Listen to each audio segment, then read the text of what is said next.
Hello guys, and welcome back to my channel. If you're new to my channel, hello and welcome to my channel. My name is Summer, and to all of you that keep coming back, hello and welcome back. Just a quick reminder to say, if you've never subscribed, just press that red button there, there, that says subscribe. After that, press the bell sign. That way you get notification whenever I upload a new video.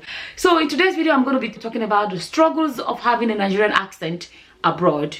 Now when I say abroad, I have to say like maybe Europe, America, Australia, like, you know what I mean, the so-called Western world. You know, I made another video where I talked about how a lot of Nigerians back home that have never been abroad, when you come back to Nigeria, you have a different accent. You're gonna be like, oh, wait till they do this one self. When they even go abroad, they don't really come back with an accent. And then if you come back without an accent, they're gonna be like, which kind of abroad this one self go? You go abroad, you come back, you don't even still get funny. you know, you almost like you can't win. Something I really wanted to touch on is, I just wanted to really address the idea that, fine, there are some people that go abroad and they just want to grab an accent, or whatever, you know, they want to come back to Nigeria with an accent. But there are some people that do not even go looking for an accent. It just happens. It happens. So I'm going to speak for myself, right? I'm going to talk about my struggles when I was new in this country. Like, I live in Ireland. Okay? So when I came into Ireland, I've been in Ireland for 16 years. Like, whether you like it or not, somehow the accent kind of rubs off on you, no matter how hard you try. I don't know how some people are able to retain their Nigerian accent. If I'm speaking pidgin English now, I'm going to sound so different. Or sometimes if I'm on the phone with a friend in Nigeria, sometimes my accent can sound different. I don't even know how to explain it. The thing is, it becomes like you're speaking two different languages. Like when you're speaking with somebody in Nigeria, you just kind of, maybe because they're talking to you and you're kind of, I don't know how to say it, maybe it's bouncing back at them. Like the way they're talking to you, you find yourself talking more with Nigerian accent. To be honest, I don't know. It's hard to explain. But at the same time, if I'm speaking Igbo language, my accent, I feel like it's completely different. If I'm speaking Yoruba, it's different. I've been in this country for 16 years, going to 17 years, right? I went to university in this country, right? I work in this country and I'm looking after people. I'm a nurse. You're talking to these people, mostly Irish people, you know what I mean? And you're talking with them and they have their accent. Before you know it, it kind of rubs off on you. The struggles of having Nigerian accent abroad, that I feel like sometimes you're actually forced to, when I say forced, nobody's putting a gun on your head. Your accent is forced to change. It's not by choice sometimes. Let me give you an example, right?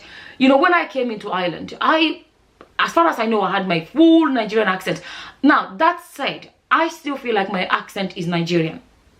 That's how I feel. I feel like my accent is still Nigerian. But I've heard people say, oh, you have a bit of an Irish twang to your accent. But I feel like I still sound Nigerian.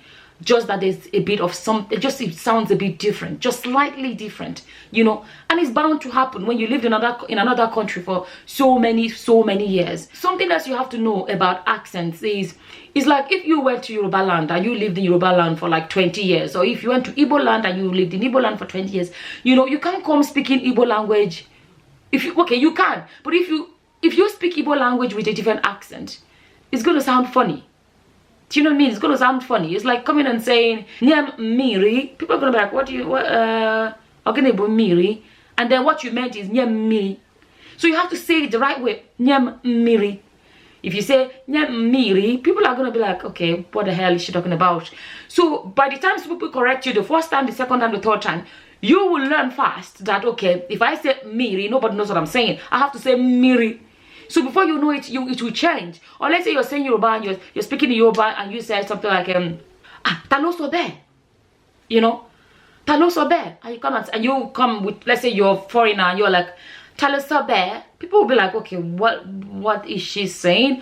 You end up, after a while, after they correct you once, twice, three times, you're going to be like, okay, every time I say it this way, they don't understand what I'm saying. You will be forced to find out, okay, how am I saying it wrong? Before you know it, you start changing the way you say it.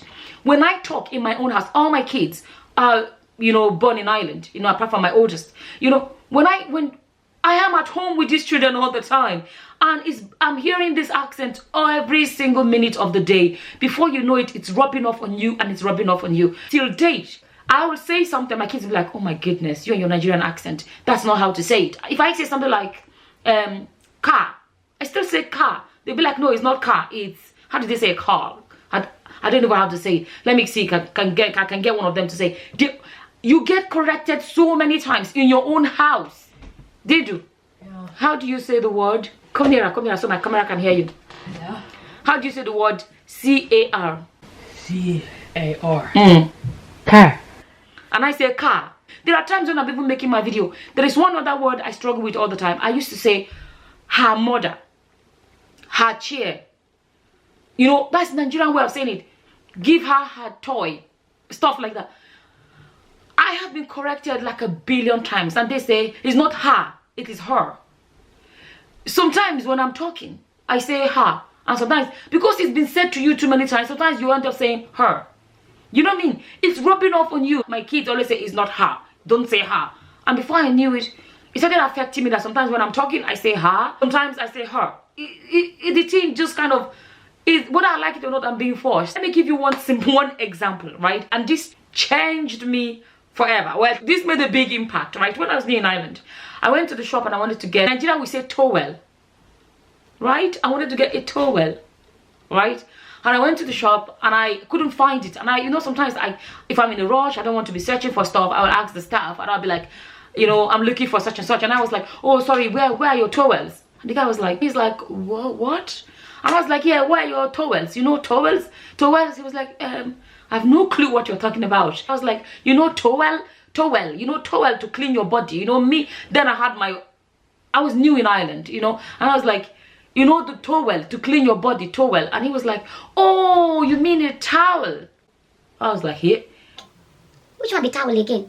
I said towel, he said towel. You know, I was like, okay, how can you, in my head, I was like, why will it be called towel? What about the toe, the T-O? You know, that's one thing about Nigerian accent. We say, we make sure that every single letter in the word is pronounced. So it's toe and it's well. So it's towel. But they go and they make this silent, that silent, and that silent. Everything there is silent. And they say towel. I'm like, okay, what happened to the E that is supposed to sound like a well? What happened to the O in the middle that's supposed to be toe? You know what I mean? So, but that was the last time I ever called it a towel. I do not like people asking you what you said 2, 3, 4 times. Do you know what I mean? So if you went to the shop, you just want to get what you want to get and get out. So you will say, okay, where are your towels? Because you don't want all this, no, it is towel, it is, you just say it their way so you can get out of there. But sometimes people are like, oh, force your accent on them. But the thing, don't forget that, you know, you see, like I said, Nigerian language has its accents. I mean, our language has its way it has to be said. So if you're going to speak Igbo or Yoruba, you have to say it. You can't come as a foreigner and say, no, they must accept it the way I'm pronouncing it. If you keep doing that, if you went to Aba market, you'll be there from the morning till night. Nobody will hear you. It is as simple as that. Nobody will understand what you're saying. Or you went to Eko and you try to use whatever. Sometimes you have no choice. You have to say it the way they will understand it. So the thing is, if you've lived in a country for like 16 years, going to 17 years, and you have been forced to change the way you pronounce something, you can get so used to it that when you then go to Nigeria, you start saying it that way. So sometimes people will be like, oh, this I just come with funny. I have changed the way I say a lot of words. Once in a while, my Nigerian accent does come out. So once in a while, like I would say things like, they would say like celebration, and I would say celebration. That's Nigerian way. Celebration. Sometimes I will say celebration, sometimes I will say celebration. You know, there's some Nigerians will be like, oh, they will understand it by force. They will understand it by force. It does not work. It depends on what kind of job you do. Because if you work like I do, you want to communicate with your patients, and if they don't understand you, they simply don't understand you. There are some words where they can be compromised. But some words, like when I say towel, that guy, if I keep saying towel till next year, he's not going to understand what I'm saying. But I just quickly said to him, you know, to dry your body after you wash yourself. And he was like, oh, you mean a towel? You know, and next time I said towel because I want to get what I want to get. The only way I feel when you want to then deal with them, do you know what you do? If they ask you your name and you want to tell them your name, not all this one you break your name into 10 pieces. No, give them the long form of your name. Say, my name is Wole Majeko Dumi Alakija. You know, Wole Majeko Dumi Alakija. Chugu Merije Chioma. You know, give them a long form. Chugu Merije Chioma. Join everything together like that. Be like, oh, that's quite long. Like, what is the short form? Tell them there is no short form. Oh, I actually can't pronounce it. You say, give me paper, I'll write it down for you. Write it down for them, the long form. Tell them to be practicing it. Tell them to go home and practice. Tell them to go home and be practicing it. Give them assignment. Give them assignment. If like Yoruba name, Boluwatife Alakija Majeko Dumi, be like, oh, that's quite long, you know. And how can I like? Is there no short form? Be like, no, there's no short form. No, I actually can't. Can I call you like? Can I call you Bolu? Say, no, my name is not Bolu. My name is Boluwatife Majeko Dumi Alakija. Let them go and battle with that. Let them go and battle with that. Wow, that's quite long. Yeah, it is long, but that's my name. Do that. That would be your pay.